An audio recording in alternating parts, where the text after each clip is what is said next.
Welcome, new and old friends. My name is 2482, and Merry Christmas. Tonight, I have some scary stories of Christmas to remind you not all things are good, even on this cheerful day. Before we start, I want to say we reached 100 subscribers on YouTube, and I will be making something special for it.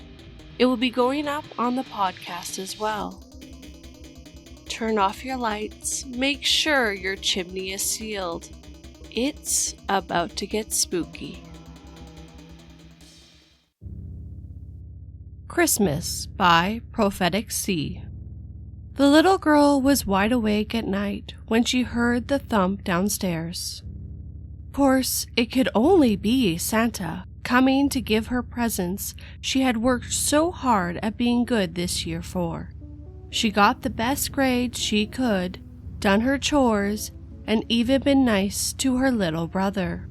The little girl quickly slipped from under her frozen blanket and left the room, tiptoeing through the halls. As she moved down the stairs, avoiding all the places that made noises, she continued to hear thumps and shifting around the tree.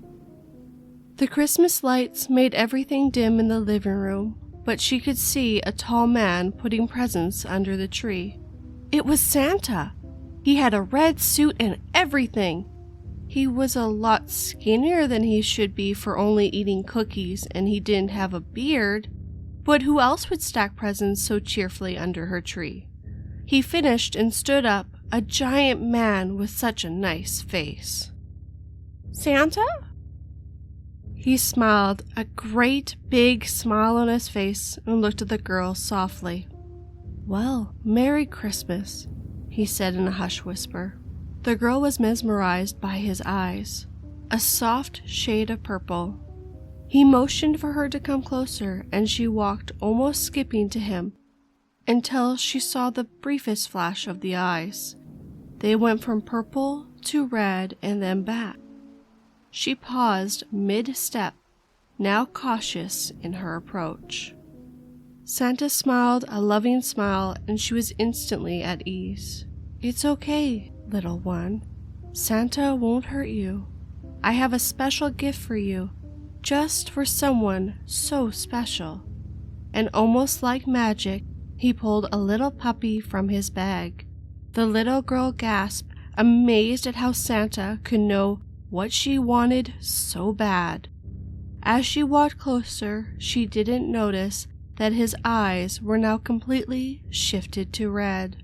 Santa reached out his hand, the smile growing bigger and bigger, his mouth seeming to take up his whole face as he took the little girl's hand. The police had to sedate the couple in the morning, the hysteria taking them completely. The living room was an awful shade of Christmas red.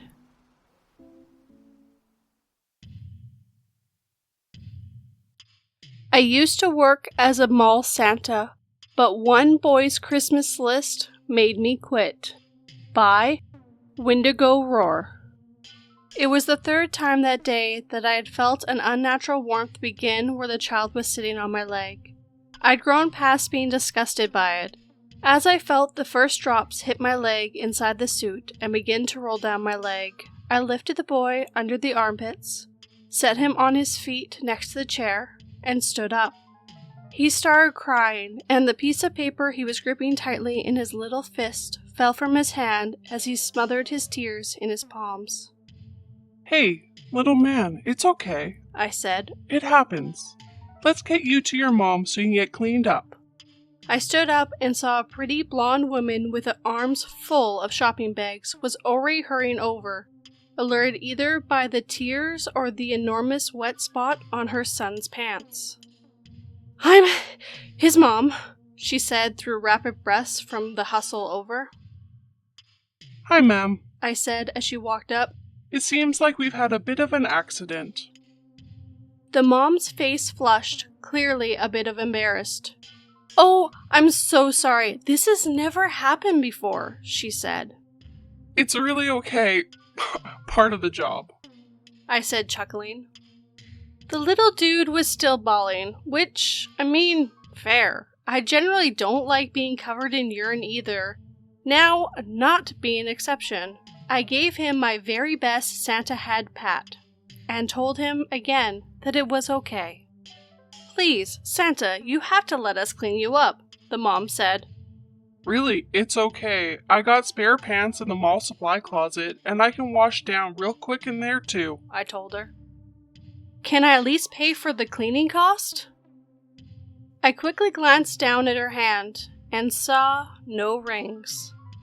The mall already handles all of that, but maybe you would let me buy you a drink sometime? I asked, hope in my voice. I thought maybe I can turn this pee situation into something nice, after all. The mom smiled this adorable, bashful smile. Some of the flush returned to her cheeks.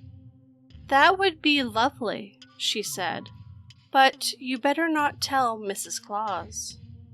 Oh, don't worry. There is no Mrs. Claus, I said, laughing. She grabbed a slip of scrap paper and a pen from her purse buried under the shopping bags and scribbled down her phone number. "My name's Molly, by the way," she said. "Give me a call when you finished here, Santa." She grinned and walked off. I was thrilled. I ended up getting washed up and changed and back out to work in just about 15 minutes. The rest of the day was pretty low-key. No more urine incidents. At the end of the day, I started helping tearing down some of the parts of the North Pole scene that I sat in, when I noticed a crumpled piece of paper. Remembering Molly's boy had dropped his list when he came up, I absentmindedly shoved it in my pocket to give to her when we met up again. After finishing packing up and getting changed, I jumped in my car and raced home. I wanted to at least take a shower and get myself cleaned up, to prove to her that I wasn't some loser in a urine-soaked Santa costume. Getting up to my apartment, I pulled out the paper in my pocket and dropped it on the kitchen island. Grabbing my cell phone, I spun the piece of paper with Molly's phone number on it so it faced me and dialed her number. As the phone rang, I noticed some bright colors on that crumpled list to Santa. The little guy must have drawn a picture for the jolly red-suited fellow. I pulled it closer to me, and I was about to take a look when I heard the line connect.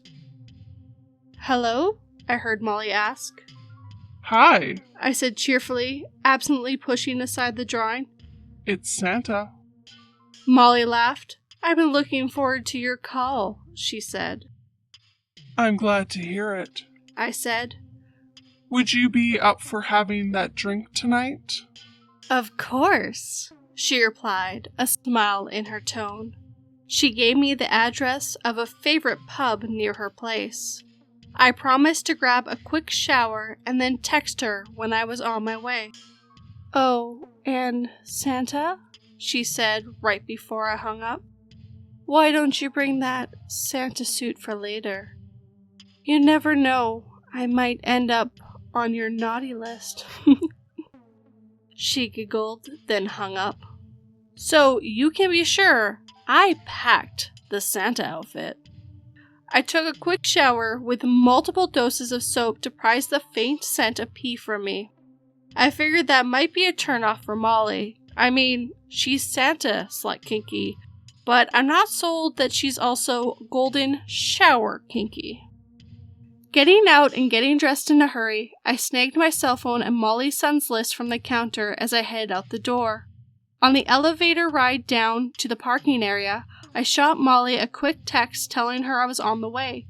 Fidgeting with the paper in my hands, I remembered that I had wanted to look at the picture to Santa. Opening it up, I saw a nightmare etched in crayon across the pages.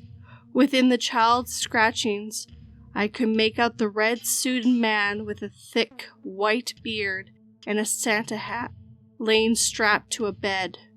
Kneeling above him, a woman with blonde hair and no clothes was holding a thin, gray object in the air. Dark, red crayon erupting from the red-suited man's neck. The boy had drawn his mother murdering a man dressed as a Santa mid-sexcapade. The elevator reached the ground floor, and I stood still in shock. For so long, the doors opened and then reclosed, assuming I had gotten out. I kept staring at the drawing and noticed, seemingly muted by the geyser of red, a shape under the bed. It looked like a small boy, huddled, hands over his ears, hiding under the fountain viscera. I gasped and took an involuntary step back, almost tripping over the bag full of Santa suit I had set on the floor next to me. When the door opened, it was at my floor, and I rushed out, bumping into my neighbor, who said something pissy to my back as they headed into the elevator. I unlocked my door, rushed in, and slammed it behind me, throwing the deadbolt. As the shock and adrenaline worked its way through my veins, I fell back against the door, slowly sliding down it until I sat on the floor. Eventually, I broke down and cried, grasping the drawing, the warning the boy had given me, tightly in my hand, just like he had this morning. And that was when my phone started ringing. It was Molly. I barricaded the front door to the cheerful ringtone as it rang over and over and over.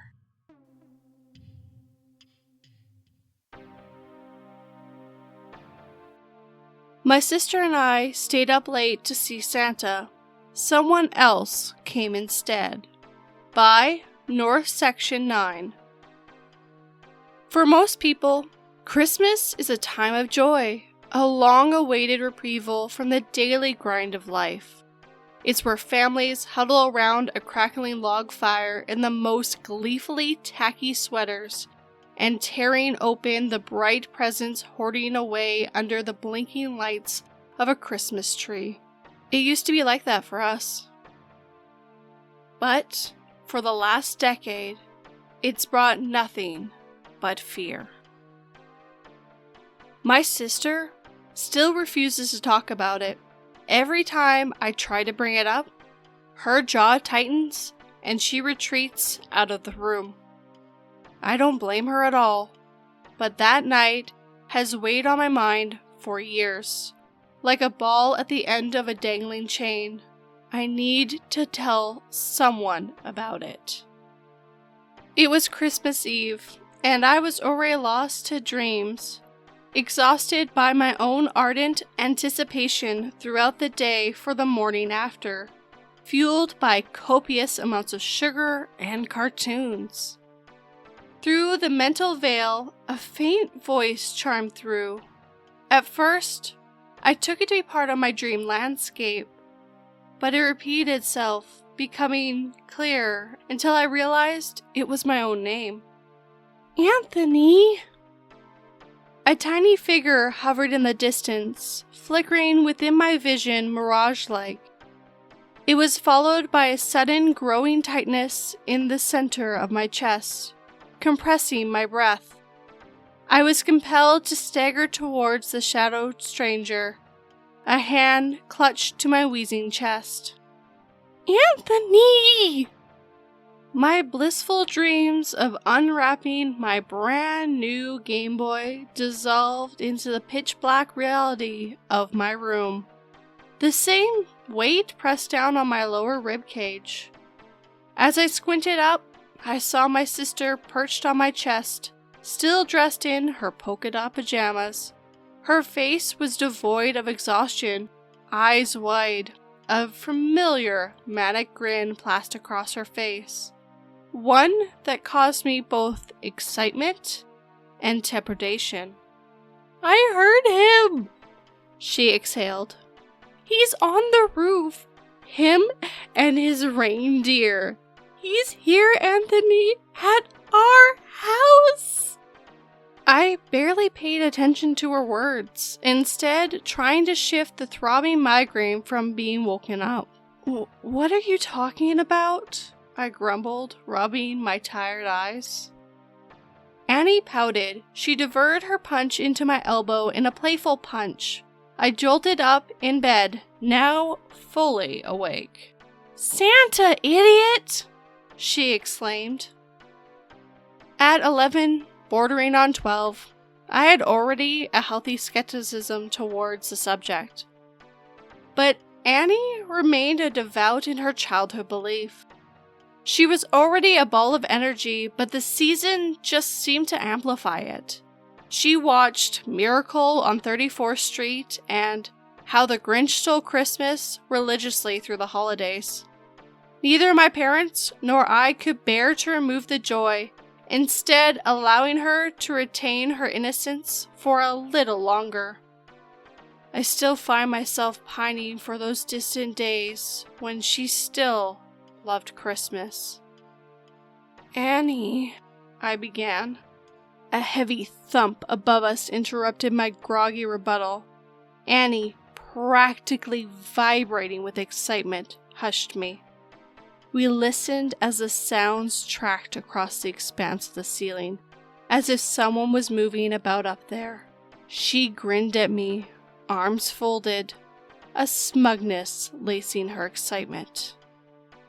My heartbeat had been rapid as hers as we began our dismount down the stairs, her hand gripping mine, but not from exhilaration. My first thought wasn't Santa Claus on his supersonic round throughout the world, but on a burglar intending on finding a way into our house. The only thing I wanted to do was bury myself under my blankets. However, Annie had always had the final word, ever since we'd been in the womb. I didn't discard the possibility of it being an elaborate prank, but if the goosebumps prickling Annie's forearms and her hyperventilating was acting, then it was an Oscar-worthy performance. After we pushed open the living room door, we tiptoed in. The silver and gold wrapping paper glimmered under the dimmed light, the dark, bristling outlook of the Christmas tree perched over it, like a slumbering dragon protecting its hoard. We both squeezed behind the sofa, peeking our heads out at the extinguished fireplace. By then, the sounds had reached some volume that I was surprised our parents weren't already awake.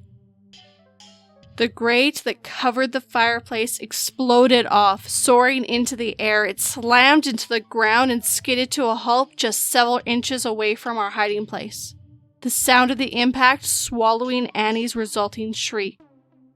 As the dark cloud dissipated, instead of a pair of polished black boots, crowned by white trim and a pair of red velvet trousers, stood a pair of soot-dusted, cloved hooves, a forked tail swaying between two powerful, furred legs. The figure's presence filled the room, taller than any adult either of us had ever seen. A tattered black cape was draped over the massive structure, obscuring the rest of its features from us, aside from its bestial lower half. Two horns curved outwards from under its hood, scraping the underside of the ceiling. With a snort, it hurled down the heavy burlap sack it had been dragging onto the rug in the center of the living room. Before thundering over to the side of the room, it paused by the tree and raised a bauble up within its clawed hand. Before my twin could scream, I slapped a hand over her mouth. Her lips quivered beneath my trembling fingers, teetering on the verge of a complete panic attack. "Please," I mouthed, hot tears soaking into my knuckles, her overworked lungs swelling with smothering hyperventilating. I was choking the life from her, but I refused to let go, knowing that the slightest sound would seal both of our fates. The heavy burlap sack that had been sitting motionless in the center of the room on top of the soot-blanketed rug collapsed onto its side. A staggered gasp escaped Annie's mouth between my enclosed fingers. We tensed up, certain that any second we would be dragged out from the safety of the shadows and into the light to face the terrible thing that had invaded our home. But the thunder of the cloven hooves never came. Instead, it dragged a gnarled talon over the soft fabric of the white fur-trimmed stocking that Mom had lovingly pinned to the mantelpiece just above the fireplace. Over the frantic pounding of my own heartbeat came the crinkle of fabric. It was loud enough to perk my curiosity, craning my head over the edge of the sofa. The sack shifted around like a deflated balloon being refilled with air. I watched, teeth clenched to the point of my jaw breaking as it slowly dragged itself across the floor like some grotesque, oversized maggot. As the mass shuddered closer, we were both able to make out a low whimper, like a wounded dog. There was no doubting anymore. There was something inside, something alive. It was then that I did something I still regret, well into adulthood. I edged my foot into the direction of the lurching object, while careful to keep it out of the peripheral of the inhuman intruder, preparing to push it back in case it got too close. Although I ached to help it, my biggest priority at the moment was keeping my sister and I unnoticed and alive. The trailing rope that knotted the bag shut came undone with a laborious effort of whatever was restrained within to escape its confinement. A hand shot out of the opening, just inches away from where we were crouched. The pale flesh swollen by dark, purple blemished bruises, one that was unmistakably a child's hand.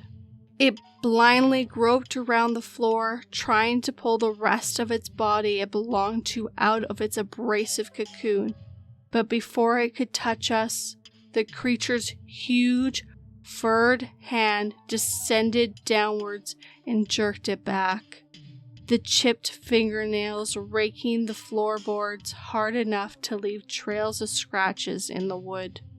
The horned figure held the wiggling, screaming mass aloft with a single hand, as if it was nothing more than air. With an annoyed huff, it resealed the bag, silencing the sobbing pleas before stomping away.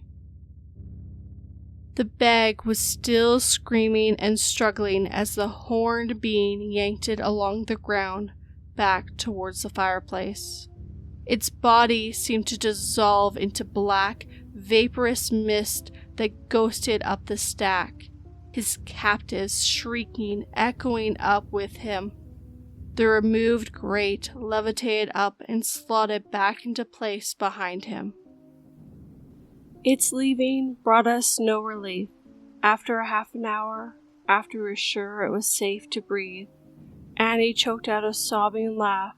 Somewhere between relief and terror, I sat there, numb by what we just experienced. We staggered up the stairs, my sister's ragdoll limp arms slung over my shoulders. I let her sleep in my room that night, the first time we had done so since we were toddlers. She clung to me like her life depended on direct contact with my skin. When our parents found us the next morning, they cooed, oblivious to our trauma. The two of us sat shell-shocked on the living room carpet, presided over by our video camera-wielding parents, filming us unwrapping our presents, and tried to look happy. But the experience of the previous night had zapped the joy out of what should have been the highlight of our year. Any physical traces of the creature's presence seemed to have evaporated along with it. No blackened hoofprints, no items left in disarray from the curious probing, but the knowing looks we exchanged over the gifts confirmed the reality of what we had witnessed. It had been Annie who had noticed the small package shoved under the shade of the tree, buried under the mountains of wrapping paper. It had been a stark contrast to the bright adornments of the other gifts that had been packaged with. instead wrapped with drab brown paper, which had been sealed with black silk ribbon. Her throat swelled as she swallowed, undoing the black ribbon that had been tied with it, to the loud encouragement of our mother and father, who failed to notice her trembling as if she was being forced to unwrap it at gunpoint. As she did, something fluttered off it to the ground, which I quickly snatched up. It was a blood-red Christmas card. My stomach lurched as I saw the front design, a goat-like man with a forked tongue, lolling down to his mid-hairy chest, leading a procession of door-faced, enchanted children, one hand with a blistering broomstick in the other. The image of the trapped children in the sack wiggling itself back into my mind. The arching typographic above it gave me no relief from the scene.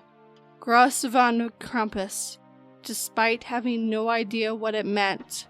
A chill ran down my spine.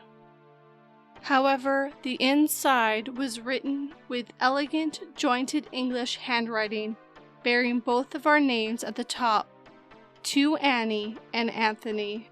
My eyes followed every word that came after, unable to stop reading despite my growing sense of dread. Since you've both been good this year, I'll let you have your day of cheer. But I'll leave this here to remind you not to go peeping, especially when you should be sleeping. A sharp gasp from Annie next to me almost made me drop the card. Gripped in her trembling hands was a grotesque doll, the exact image of the creature we had seen, but in miniature.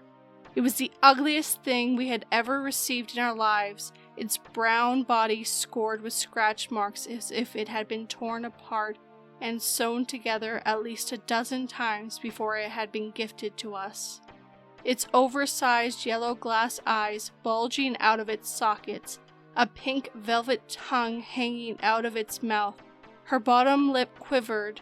We both knew who had sent it to us, but neither of us had the courage to say.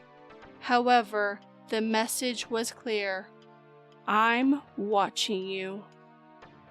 Every holiday season, the doll still sits on the mantelpiece. No matter how many times we try to destroy or abandon it, we always find it hiding among the holiday decorations whenever Christmas rolls around, miraculously undamaged.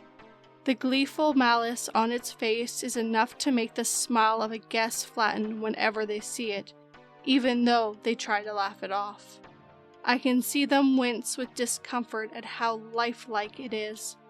Annie can't even look at it whenever she's in the same room. I've never been able to shake off the feeling of being watched around the winter since that night. I feel eyes burn into my back and turn around expecting to see him there, ready to stuff me into his sack. But instead, I find myself faced with nothing. It's that fear that he left behind that was his cruelest gift of all. The shifting north winds don't just bring the chill of winter, but something far more ancient that prey on the wayward and unwary.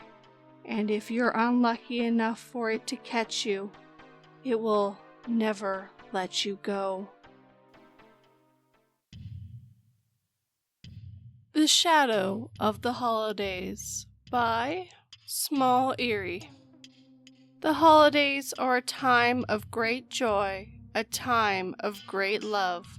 Mankind forgets its path of violence, want, and destruction for a few days to focus on goodwill and peace.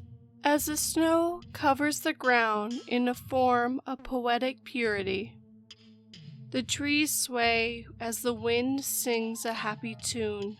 The frozen water glistens with a bliss humanity can truly enjoy. Pathways are used to family homes. People carefully prepare for the best Christmas ever, while others dread the mandatory family time they are now forced to embark on. Around the world, people prepare for a time of joy, a time of reflection, and a time of unity. Food is stocked on the table, laughter is shared, and the healing of broken relationships happens. Some people find love, some people find redemption. Love is embrace, and advice is given freely. Ah, yes, the holidays are truly a joyous time. Yet, don't forget about the dark underbelly. Don't forget, for every Kris Kringle, there's an Ebenezer Scrooge. For every healed bond, a child desperately cries for mommy. A mommy who has long since been murdered by war. For every full and happy belly, there's a child who starves, and for every little Sally resting her head with gifts in a stocking, there are millions without. People calmly think joy is the opposite of hatred. Love is its bane. These cleverly placed lies, deceptions to hide the empire it has built meticulously. As humanity embarks on the voyage of mutually agreed apathy, these truths remain hidden from its members, not from any source of malice, just a misguided attempt at peace. These truths will have someone labeled as a Scrooge, a Grinch, a pessimist. These truths that people have accused someone of not being in good faith, they cannot be written in fiction, as social media will destroy the reputation of any brave warrior who dares to speak them. Ah, yes, 'tis a powerful apathy indeed. You have stumbled upon this in your daily scroll. You may consider me a Scrooge. Consider me a clout-chasing author. See me as a demon, devil, or poser. Please, I insist you do. I welcome it. This mass empathy and resentment. For joy is not the opposite of hatred. Love is not my bane, and my cure is not goodwill. The opposite of hatred is empathy. Empathy untethered can lead to resentment. Resentment can lead to fear or anger, and fear and anger will place you on the fast track to meeting with me. So, as you enjoy these festivities, keep this in the back of your mind. Keep this in your heart. For as your time runs out and the normalcy approaches, I will be waiting, stalking, and scheming. All of your feeble attempts to mend your broken, withered, and desolate society will lead you right back to me, and I assure you, I will be waiting. Happy holidays, Merry Christmas, and a brave New Year indeed.